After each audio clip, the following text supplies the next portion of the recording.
guys. Sir! Sir! Marami po. Nag-aantay po kami. Inaantay po namin yung nasa remo dito. Kung mabuhay ang aming kandila ay yan, mamatay. Ganda yung malaki-laki eh. Para may laban-laban sa hangin. Ang hirap magbuhay ng kandila. Mamatay. Ayan. Takpan natin ganito. Takpan niya ng payo. Malayo pa raw po guys. Nandun pa po sa isa pang barangay.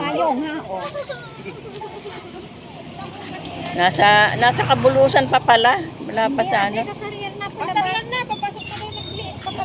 papasok na ng place. Ito, nanggaling sila oh. Eh sabi ni hindi pa makita. Palabas pa lang sa kasarian. Dati, palabas na. Ano ba yun? Diba sa may...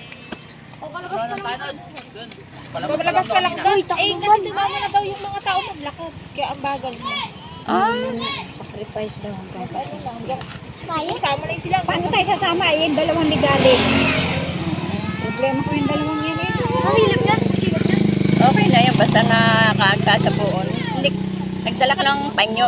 Bumili tayo ako ng isa. Ayun, oh. Nasaan yung panyo ko? Ayan. Igipunas mo tapos tabi mo.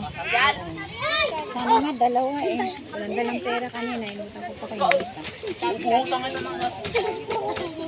Pwede tayo lumapit. Di ba natakbo yun?